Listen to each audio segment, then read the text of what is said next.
Bonjour, ici Steve Jean et bienvenue dans ce nouvel épisode de Québec Mountain Bike Podcast, le balado québécois entièrement dédié au vélo de montagne. Aujourd'hui, je suis en compagnie de ma bonne amie Nadine qui demeure à Canmore en Alberta et qui est venue passer quelques jours en vacances avec nous cet été. Bonjour Nadine. Bonjour Steve. Nadine, est-ce que pour le bienfait de nos auditeurs, est-ce que pour expliquer un petit peu comment on se connaît? Ben oui. C'est tellement spécial. C'est que, Caro, c'est mon amie d'enfance. C'est comme une sœur. Puis Caro, c'est ma conjointe. C'est ça. Fait que c'est comme ça que on s'est connus, puis qu'on vit des beaux moments ensemble, souvent en vacances. Puis, ouais. Et vous êtes nés les deux à Hawkesbury, en Ontario. Oui. Donc, je suis née, c'est ça, à Hawkesbury. Caro, c'était ma voisine. Fait qu'on se connaît depuis qu'on est bébé. Et puis, j'ai rencontré mon conjoint à l'Université d'Ottawa, Gilles. Puis, lui avait ce rêve de vivre dans les Rocheuses. Donc, il m'a emmenée avec lui dans cette aventure en 91.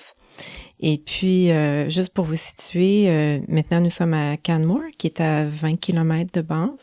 Donc, un peu moins touristique, mais toujours directement au sein des Rocheuses. Et puis, petit à petit, c'est sûr que quand tu es dans un environnement propice au plein air, tu te mets à essayer des nouveaux trucs. Alors, c'est comme ça que j'ai été introduite au vélo de montagne. Ça fait-tu longtemps que tu as commencé le vélo de montagne? Oui, je dirais que ça a pris quand même 4 ans avant que l'idée me fasse son chemin, parce qu'on on découvrait les montagnes à travers la randonnée, et on en faisait beaucoup. Puis pour moi, c'était une autre façon de profiter de ce bel environnement, parce que je suis une personne qui aime pratiquer un éventail d'activités. Oui, c'est ça. Tu es très, très sportive. Tu pratiques, comme tu dis, un très grand éventail d'activités de sport. Puis tu en parles. Oui. Oui. Je dirais que le mouvement, c'est ma passion, surtout en nature. Donc, l'été, c'est vélo, rando, course à pied en montagne. L'hiver, c'est ski de patin, ski de fond. Ski alpin aussi. Un peu. Surtout quand la visite vient. J'ai délaissé un petit peu le ski alpin parce que, justement, j'aime plus me retrouver loin des foules. Ce que le vélo de montagne permet quand même aussi. Faut dire qu'à Canmore, c'est vraiment un environnement propice à ça. Il y a des pistes partout, même t'es pas obligé de prendre ta voiture. Absolument. Il y a la manière que Canmore est fait, c'est comme un petit, c'est un grand village. Oui. Qui est entouré vraiment de montagnes, là. C'est vraiment une circonférence autour du village peu importe où tu tournes, il y a des montagnes. C'est ça. Il y a des sentiers partout. C'est au centre-ville, il y a des sentiers, tout en périphérie, il y a des sentiers. Puis vraiment, pour tous les goûts aussi, tu sais, du petit sentier où les enfants peuvent commencer à pratiquer avec des petits sauts juste directement au coin de chez nous, à, tu sais, des doubles noirs au centre nordique, disons, ou directement derrière chez nous aussi. Oui, absolument. Ouais. Ça me fait penser justement, l'été dernier, on est allé en vacances à Canmore, on est allé vous visiter, toute la famille. Puis une des choses qui m'a frappé, c'était vraiment ça, c'était la proximité de toutes les activités. Là, c'était tu peux aller faire de la course à pied, de la randonnée, tout partout. C'est vraiment super pour ça. Puis d'ailleurs, Gilles, ton conjoint m'avait amené avec ton vélo pour une sortie, je pense une des premières journées lorsqu'on est arrivé. Puis je tripais, là, c'était mais je me rappelle fortement que je pensais que j'allais mourir. Oui. Il m'a amené monter dans la piste derrière chez vous qui s'en allait vers un terrain de golf, là, puis je sais que j'allais être en forme, là, mais puis moi je pensais que j'étais encore même en forme, j'avais fait du gym tout l'hiver, puis on était quand même au début de la saison, c'était au début du mois de juin. Oui. Non, à la fin du mois de juin, excusez. Puis mais j'étais pas capable de suivre, là, j'étais essoufflé, je capotais, puis là, je disais là, Gilles, si je meurs, au moins tu pourras dire à ma femme que je suis mort heureux. En effet. Oui. Ben, il faut se rappeler que Canmore, en partant, est déjà à 1420 mètres d'altitude. Oui. Toi, t'arrivais de l'Est. Oui, c'est ça. Puis, mettons, on compare juste avec Bromont, là. Bromont, c'est quoi? C'est environ 500 quelques mètres d'altitude, là. C'est une grosse différence, là. Oui, oui. Puis, ce qu'on me dit, moi, j'ai pas fait de vélo de montagne ici, dans ce coin-ci du pays, dans l'Est. Ce qu'on me dit, c'est qu'ici, quand même, les sentiers sont bien balisés, bien indiqués, alors qu'à Canmore, c'est un peu plus sauvage. Il y a Mais le centre nordique, ayant dit ceci, qui est renommé aussi pour le vélo avec 60 quelques kilomètres accessibles aux utilisateurs, puis une autre beauté, c'est que, oui, c'est plus sauvage et tout, mais tu payes pas. C'est gratuitos. Tout est gratuit là-bas. Oui. C'est super. Mm-hmm. Mais le type de sol aussi est particulier là-bas. C'est pour ceux qui sont familiers avec le terme, là, c'est du loam qu'il y a partout là-bas. C'est comme c'est un sol où il y a presque il y a de la terre un peu, mais beaucoup de matière végétale, oui. comme des épines de pin, des trucs comme ça. Là. C'est vraiment mou. Oui. Il y a pas beaucoup de roches. En tout cas, comparé à l'Est, là, où est-ce que j'étais habitué, moi, de rouler, là, oui. j'avais l'impression de rouler toujours sur un coussin, là, c'était, ouais. Puis, d'autres particularités aussi, c'est la faune, hein. La faune qui est assez... ça, faut en parler, je pense. Oui. Parlons-en de la faune. Une des choses qui est particulière à Canmore, c'est les animaux sauvages. Oui. Dont les fameux ours. Oui. Ça fait vraiment partie de notre réalité. Faut toujours être prudent, puis il faut juste surtout pas instaurer la peur chez les auditeurs et auditrices. Il s'agit d'être préventif, tout simplement. Les accidents sont rares, mais il faut être préparé. Exact. Puis pour ça, ben, on parle de savoir comment réagir lorsque tu rencontres un animal sauvage, un ours ou un cougar ou autre chose. Là. Oui. Puis, c'est ça, le fameux bear spray, c'est à proximité, facilement accessible. Si tu le mets pas dans le fond de ton sac à dos, ça risque d'être trop tard. Faut que ça soit là, tu sais, tu vois l'ours, tu sors puis t'es prêt. Puis, puis tu fais du bruit. Tu fais du bruit. Une chose, les gens qui ont des clochettes sur leur vélo ou j'ai rencontré des gens qui écoutaient de la musique entre autres pour ça, pour faire du bruit ambiant, pour annoncer aux animaux qui s'en venaient. Là. C'est ça. Puis tu veux pas avoir tes écouteurs dans les oreilles, il faut que tu sois aux aguets. Donc, puis la différence aussi, un ours noir, tu veux faire beaucoup de bruit, tu veux un peu l'intimider, puis lui, plus souvent qu'autrement, il va partir les pattes aux fesses, puis il va avoir peur. Puis c'est arrivé justement récemment avec mon conjoint, comme genre la semaine dernière. Puis c'est ça, la façon qu'on a réagi, lui s'est mis comme à crier fort. Puis on a analysé dans quelle direction l'ours est parti. Moi, j'ai sorti le bear spray. Puis l'ours, il a fait son chemin comme il devrait faire. Il est pas intéressé à nous, à moins que tu soit dans une situation où que là, il y a ces petits bébés avec lui, tu veux pas être entre la mère, évidemment, avec le bébé. Le grizzly, c'est un petit peu différent dans le sens que lui, il est plus redoutable, donc tu vas éviter de le regarder dans les yeux, tu vas pas crier, tu vas rester calme, tu vas lui parler, préférablement en anglais. Hein? Une petite anecdote, là. Donc, il y a une autre fois que c'était un grizzly qu'on avait rencontré, non pas un ours noir comme la semaine dernière, puis par instinct, on s'est mis à reculer. On avait les deux nos bonbonnes prêtes. Sauf que, pour une raison inexplicable, mon conjoint s'est mis à crier en anglais à l'ours. Bear, you go up, we go down. Puis il l'a répété comme 10 fois. Ça a marché. Ça a marché. Donc, il parle clairement anglais. Clairement. Puis au retour, on a rigolé parce que je me suis dit, tu sais, dans le fond, là, Gilles, tout ce que l'ours a entendu, c'est bla, bla, bla, bla, bla, bla, bla. Mais ça a marché. Donc, c'est ça qui compte. Oui. Oh, une des sorties que j'avais faites avec Gilles, justement, pendant nos vacances l'an dernier, Gilles insistait pour qu'on essaie le bear spray en sentier. Ah, vas-y, essaye-le, tu vas voir comment ça fonctionne. Mais je dis, non, c'est beau, j'ai déjà essayé ça, je sais comment ça marche. Il dit, non, il dit, on va l'essayer. Je dis, ouais, mais d'un coup, Gilles, on rencontre un ours, là. Il dit, il y en a beaucoup dans la canette, je l'ai déjà testé, là. Il dit, il en reste encore pas. On va s'en garder juste au cas. Ah oui. Puis là, Gilles, il y a un méchant cardio, là. C'est pas, ça se compare pas avec moi du tout. Puis il pédalait, puis là, on montait. Oh. J'avais de la misère à le suivre, là. Puis là, j'étais là, Gilles, attends-moi! Est-ce qu'il est beau, je t'attends en haut, mais pas trop loin, là. Pas trop loin. On reste ensemble, ça, c'est une des règles d'or. Pas trop loin, puis on reste ensemble. Oui. Oui.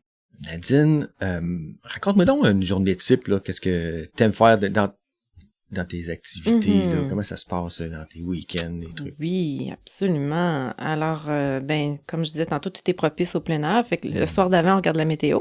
Puis là, on décide de vélo, rando ou planche, parce que tout ça, c'est à portée de la main. Et puis là, on se réveille, puis petits étirements. Ensuite, typiquement, on va commencer avec le cardio. Donc, disons, on va prendre le vélo montagne pour la cause. Puis là, on choisit notre sentier, la durée, l'intensité, et puis petit pique-nique ou de retour à la maison. Puis là, s'il fait beau, on va repartir en planche sur le réservoir. Puis après, ça va être peut-être le temps de l'apéro ou peut-être le temps d'une autre marche après souper sur le bord de Cougar Creek qui est, tu sais, faut se le dire, là, c'est vraiment pittoresque, l'environnement. Tu sais, puis parce que une fois que tu as payé ton équipement, tout est gratuit, puis que tu as des amis forcément qui pratiquent les mêmes activités, ça semble surchargé, la description de cette journée typique, mais ce l'est pas en fait, parce qu'on se promène, tu sais, sur T'as pas besoin d'aller loin non. pour faire, tu sais, c'est pas comme moi qui dois faire 2 heures de route dans ma journée pour pouvoir faire du vélo, là. Non, exactement. Puis si t'as le goût, tu peux, tu sais, il y a d'autres, tu sais, il y a Banff, il y a Lac-Louise, il y a Bragg Creek, qui est près de Calgary, où c'est moins montagneux, mais je devrais pas dire ça, il y a des très bonnes côtes à Bragg Creek aussi, là, c'est relatif, là. Mais, tu sais, t'as le choix. Si tu veux conduire, oui, mais si tu veux pas, amplement d'options directement là à Canmore. Ben, vous autres aussi, les fins de semaine, de temps en temps, ça vous adonne là, de quitter Canmore puis de partir un peu à l'aventure là, avec votre roulotte Teardrop puis avec tous les bagages pour... Toutes les bébelles! Tu vas avoir les 2 vélos sur le rack, sur le toit, la petite Teardrop qu'on tire, puis les planches... les bâtons pour la randonnée, c'est... Puis Gilles qui est un amateur de parapente aussi. Oh oui, il y a ça, j'aurais oublié le parapente. Comment je peux oublier le parapente? Oui, ça c'est une possibilité aussi à pratiquer. C'est interdit dans le parc de Banff, mais à Canmore, il y a ça. Mais le hic, c'est que tu dois monter avec ton parapente en haut de la montagne avant d'avoir le plaisir de la descendre. Mais oui, c'est un style de vie qui nous plaît beaucoup parce que ça nous encourage à prendre soin de notre santé. Oui.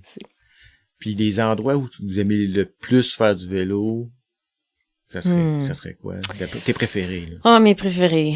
J'ai tendance à faire souvent les mêmes. Ce que j'aimerais préciser, puis à titre d'encouragement aussi pour les gens, c'est que souvent, peut-être à cause de la publicité qu'on voit ou quand on entend des gens, on écoute des gens parler, on a tendance peut-être à croire que le vélo, c'est pour les gens un peu extrêmes, qui sont adeptes d'adrénaline et tout, qui est pas le cas. Tu sais, tu me connais. Pas pour tout le monde, c'est ça. Non, c'est ça.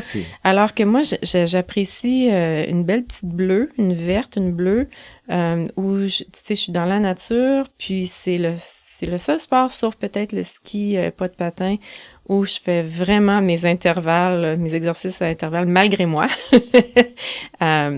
À cause des nombreuses côtes, comme tu disais tantôt. Puis ça me procure énormément d'endorphines, de tout le beau petit cocktail dans mon cerveau qui se produit, là. Mais la raison pour que je mets l'emphase là-dessus, c'est que je suis pas une personne qui est à la recherche de sensations fortes, mais j'aime quand même ce sport-là. J'ai encore des difficultés. Vraiment, si je me compare à mes amis, je suis loin d'être celle qui va descendre des noirs. Puis j'ai accepté avec les années que c'est correct, que tu peux aimer un sport sans viser de performer, si tu veux. Je suis pas dans le mode performance quand je vais faire du vélo. Je suis dans le mode appréciation, cardio, oui. Puis ouais, c'est ça. Est-ce que, par exemple, la vue est un facteur pour toi décisif à savoir je Oui. vais faire ce sentier-là ou un autre ou Ben, malgré que c'est c'est beau pas partout. mal beau partout. Oui, c'est beau partout. Ça serait plus mon degré de confort. J'ai tendance à... Si je répète... tu sais, il y a des gens qui sont naturellement kinesthésiques. C'est pas le cas. Tu sais, mon conjoint, il va essayer n'importe quel sport, puis il va être 2 ans sans... Ben, il est jamais 2 ans sans faire quelque chose, mais quand on venait dans l'Est plus longtemps, par exemple, lui, il rembarque son vélo, il va se taper une noire, aucun problème. Alors que moi, qui est pas kinesthésique, j'ai besoin toujours de rétablir la confiance. Donc, j'ai tendance à faire souvent des sentiers familiers où je le sais, où, OK, là, il y a un petit défi qui s'en vient, puis là, je peux rouler facilement, je peux aller plus vite, me laisser aller, alors que d'autres personnes préfèrent la variété, puis il y en a de la variété. Fait que ça, c'est un choix aussi. Fait que ce que j'essaie de dire, c'est qu'il y en a pour tous les goûts. Vraiment. Ouais. Tu sais, j'ai commencé sur le sentier entre Canmore et Banff, qui s'appelle Goat Creek. Très large, des belles petites montées, c'est rolly comme on dit. Puis c'est à partir de ça que j'ai fait, OK, là je pense que j'essaierai un petit single track, puis un autre, puis un autre. Puis avant, tu te donnes des petits défis pour essayer de progresser. Ouais, peut-être pas assez à mon goût. Tu sais, j'ai 53 ans, puis c'est important de continuer à se donner des objectifs. Puis des fois je me dis, merde, il me semble que ça fait 20 ans que je répète la même chose dans le sens que la peur est une barrière dans mon cas. Mais, puis des fois, puis je vais pas te cacher que des fois, j'ai voulu abandonner parce que je disais, c'est bien plus facile d'aller faire une rando, ça vient facilement pour moi la course puis la rando, alors que le vélo, c'est un défi. Ouais. Mais, comme quoi, il est jamais trop tard pour continuer à se lancer des défis. Puis, tu sais, souvent, mon chum, il me dit, garde, là, t'avais le goût d'abandonner, garde qu'est-ce que t'as fait aujourd'hui, tu devrais être fière, tu sais, puis je fais, ben oui, c'est vrai. Mais alors qu'il y en a que ça vient naturel puis ils se posent pas ces questions-là, mes amis me disent tu te poses trop de questions, Nadine, fais juste la frapper, la racine descend puis on se reverra en bas, genre, tu sais. Mais on est tous différents. Oui. Ouais. Puis donc tu as un groupe d'amis avec qui tu as plein d'activités, un groupe d'amis très proches, là, puis oui. Est-ce que tu fais plus du vélo avec Gilles, oui. je crois, qu'avec ton groupe d'amis de filles, même si c'est un groupe qui roule beaucoup. Oui. Ben, c'est important de trouver des gens qui aiment, qui sont à ton niveau, comme, puis j'aime pas tirer les gens vers le bas. Donc, tu sais, puis c'est drôle que tu dis ça parce que je suis allée dimanche dernier avec une très bonne amie, Sophie, puis c'est ça, tu sais, elle me dit, Nadine, elle dit, tu sais, je me justifiais. OK, mais si tu as le goût d'une petite ride facile, ton journée de congé, entre guillemets, on pourra aller à la banque, faire la coastline. Elle dit, arrête, on veut juste passer du beau temps ensemble. Fait que, tu sais, c'est sûr qu'il y a des amis que ça leur dérange pas, comme de faire une journée plus relaxe avec moi. Mais, puis, mon chum, il aime soit y aller seul à son rythme, ou avec moi, parce qu'il dit, ben justement, avec toi, je peux apprécier le paysage, tu sais. Mais je dis, on va pas t'apporter un livre non plus, là. Faut que je me pousse un petit peu, là. Mais oui, ce que j'aime avec mon groupe d'amis de Canmore, c'est qu'on s'encourage vraiment à prendre soin de nous. Puis quand on s'appelle, c'est pour faire une activité. Puis oui, on est capable de relaxer ensemble, mais ça va être souvent après l'activité, autour d'un bon verre de vin. Puis là, on se dit, OK, tu sais, soit après une journée de ski ou peu importe. Là, tu dis, OK, c'était plaisant. Puis on est beaucoup dans la reconnaissance. Beaucoup, beaucoup. Puis si je peux ajouter ce que j'aime du vélo de montagne, c'est que ça me permet absolument d'être dans le moment présent. Quand la prochaine racine, la prochaine côte s'en vient, là, etc., tu penses pas à l'école. Puis je dis à l'école parce que tu sais, j'ai été enseignante en immersion puis directrice aussi à Banff. Puis là, j'approche de ma retraite tranquillement. Puis justement, pendant la retraite, je veux me lancer le défi de continuer à progresser dans différents sports, dont le vélo de montagne. C'est très bien. Oui. La communauté à Canmore, au niveau du vélo de montagne, là, est quand même assez importante, là, je pense. Il y a beaucoup de groupes qui roulent oui. à longueur de journée, la semaine. Oui. Oui, vraiment, il y a si tu regardes dans l'Internet, là, il y a des choses qui vont te sortir comme les mardis avec les femmes, les jeudis avec les hommes. Puis la raison pourquoi il y a une séparation comme ça, c'est pour que prenne. S'il y a des petites familles, c'est important que ton conjoint prenne soin des enfants pendant que toi tu vas rouler. Ou des fois, c'est absolument pour ça va être plus divisé selon ton niveau. Une question de niveau, effectivement. Des fois. Homme, femme, peu importe, mais des fois, c'est une question de niveau. Des fois, c'est plus comme ça. Puis, énormément de cours aussi qui s'offrent. Shredded Sisters, j'ai pris un cours l'année passée, justement. Et puis, vraiment des bons trucs, des gens hyper qualifiés, mais c'est parce qu'ils sont passionnés. Tu sens leur passion. Puis, ils veulent t'aider à progresser, c'est ça. Puis ils te lâcheront pas, là, jusqu'à temps que tu l'aies passé, le petit obstacle, là. Recommence. Puis je tiens à mentionner, là, que le prendre des cours, là, c'est vraiment super bénéfique. Ça aide énormément à progresser puis à prendre confiance en nous. Puis la confiance, c'est la base de tout. Oui. C'est vraiment là que ça se passe. Puis j'invite tout le monde là qui hésite, là, prenez-en des cours. Oui. Vous aurez pas l'air nono. Non. Tout le monde sont là pour apprendre, puis vous allez apprendre des choses, peu importe le niveau où vous êtes là. Oui. C'est moi je le fais, puis moi aussi j'ai 52 ans, puis j'ai pas honte de le dire là.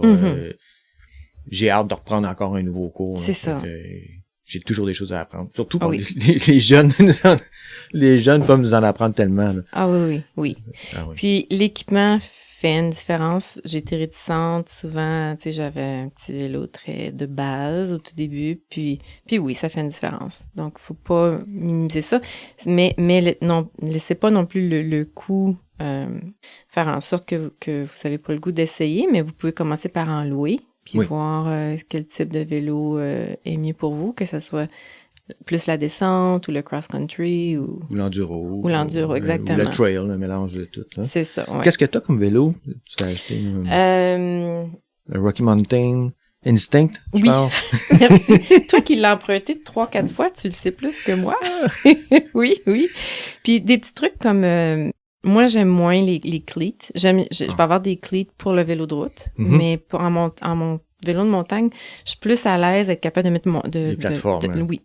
Puis, petit détail qui semblait vraiment un détail au début, mais que j'ai trouvé qui a fait une différence, c'est d'acheter des souliers de vélo parce que l'adhésion du talon puis la forme n'est pas la même. Fait que tous les petits détails peuvent faire une différence. Oui, c'est ça. Au début, c'est correct au début de commencer avec des souliers normales qu'on a à la maison puis des pédales plateforme. Mais si vous persévérez puis vous voulez progresser dans le sport, c'est une très très bonne idée d'investir sur une bonne paire de chaussures. Ça coûte pas une fortune. Non. C'est une paire de chaussures plateforme. Ça ressemble à des souliers de skate. Là. Exact. Mais la différence, c'est vraiment au niveau de la semelle, c'est le matériel utilisé qui est pratiquement, c'est le même matériel qui est utilisé pour les souliers d'escalade. Donc, c'est le caoutchouc qui est vraiment là, très, très adhésif. Là, oui. Ça fait une grosse différence. Oui. Ça fait une différence entre glisser sur la roche où tes deux pieds sont très solides quand tu la passes la roche, là, genre. Oui, c'est ça. Puis au niveau de ta pédale, quand ton pied est sur la pédale plateforme, ça bouge pas. Non. Ouais. Moi, c'est une des choses qui fait que j'aime moins les pédales plateforme. C'est sûr que ça fait longtemps que je roule avec des pédales clippées. Là. OK. En anglais, ils disent clipless, là, mais donc des chaussures à clip. Parce que moi, je trouve que mes pieds sont plus en sécurité sur les pédales clippées. Oui. Ça bouge pas. Tandis que les pédales plateforme, mon pied est là, mais ça veut pas dire qu'il est bien placé. Moi, c'est vraiment personnel. C'est vraiment personnel. Parce que des fois, tu sais, là, je mets mon pied, ok, je pars, puis là, mon dos, il est un peu de croche, puis là, j'essaie de le déplacer, pas capable, parce que là, il est collé là. Ok, là, faut que tu lèves ton pied un peu pour le replacer, là. Oui. Je trouve que je me déconcentre à ce moment-là. Tandis que quand je suis clippé, je pars, puis ça bouge plus. Mais c'est vrai que là, en cas de chute, par exemple, ça peut être intimidant ou ça prend... C'est vraiment une grosse courbe d'apprentissage, là. Oui. Mais c'est vraiment personnel au niveau de... Puis je suggère vraiment aux gens qui débutent là, d'essayer au départ, d'essayer les chaussures plateforme, là, les pédales plateforme. Oui. Puis la nouvelle avec mon nouveau vélo de 3 ans, là, le siège qui se descend. Là, le drop post. Ça, pour moi, ça a fait une différence dans les descentes. Je me sens un petit peu plus en contrôle, puis c'est plus facile de te reculer par en arrière pour avoir un meilleur contrôle, alors que quand on me l'a vendu, j'ai fait « whatever, ça va-tu vraiment être... » Mais oui, en effet. Moi, je pense que cette innovation-là qui est arrivée dans la dernière dizaine d'années, là, je dirais, là, c'est majeur, là. C'est ce qui a le plus révolutionné, je crois, le vélo de montagne, là. Puis il y a des gens qui l'utilisent pas encore à sa pleine capacité. Puis ça prend, faut l'essayer, il faut l'utiliser. Puis moi personnellement, je trouve que ça aide tout le temps. Dès que j'arrête quelque part, avant de mettre le pied à terre, je le descends. Ouais. Et puis quand t'es en montée, t'es arrêté, mettons, puis là t'es dans une côte, tu dois repartir. C'est super facile. Mm-hmm. C'est beaucoup plus facile, je dirais, de redémarrer avec ton siège bas que d'essayer de repartir avec ton siège qui est déjà haut. Fait que puis tu sais puis récemment, j'ai montré ce truc-là à un de mes amis qui pensait même pas là, puis un gars qui ride depuis au-dessus de 30 ans là, puis j'ai dit pourquoi tu pars avec ta selle haute? Mais il dit pourquoi? Je regarde, là, tu descends ta selle en bas, tu prépares ton coup de pédale, puis dès que ton premier coup de pédale, tu montes ta selle puis ça te donne ton élan d'aller là. C'est vrai, ça c'est un bon truc, tu vois, je le faisais pas. Arrêter. Donc, absolument. Tu l'essaieras, tu vas voir. Puis c'est une situation où on arrête souvent, puis on est un peu maladroit, mal à l'aise à repartir là. Oui. Surtout si t'es dans un sol qui est un peu instable ou avec des roches, des trucs comme ça là. Oui. OK, oui. Bon, tu vois, prochain petit truc à essayer. On progresse toujours. Oui, absolument. Est-ce qu'il y aurait des sentiers que t'as vraiment là un souvenir mémorable là ou que tu préfères? Oui. Oh, ce que je disais, il y en a tellement que c'est difficile d'en cibler juste un, mais je voudrais juste encourager les gens, si tu pars un road trip, faire un vélo de montagne, du vélo de montagne dans l'Ouest, j'ai mentionné Canmore, Banff, Lac-Louise, Bragg Creek, mais la Colombie-Britannique a beaucoup à offrir. C'est pas loin, c'était cool. Ben c'est ça, c'était à 1h15, t'es dans une vallée beaucoup plus chaude. Fait que tu peux, souvent les sentiers vont être prêts avant ceux de Canmore, qui est un gros plus. Fait qu'on fait, nous, ce qu'on appelle, tu prends le chemin pour aller vers Panorama, qui est une station de ski. Puis là, j'aime beaucoup la Johnson parce que tu vois des beaux canyons incroyables. C'est très flowy, comme on dit.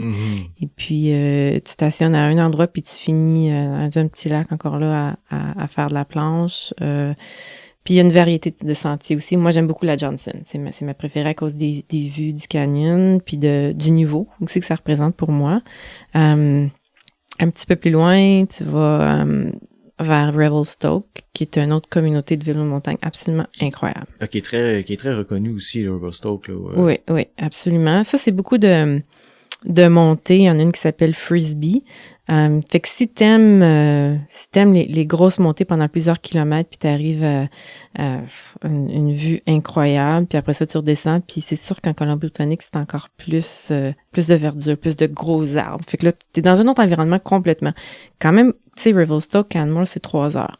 Fait que 3 heures de route, t'es dans un environnement différent, aussi trippant, des sentiers aussi uniques. Puis, si vous voulez vraiment continuer, là, plus loin, Squamish, Whistler, c'est quand même assez incroyable.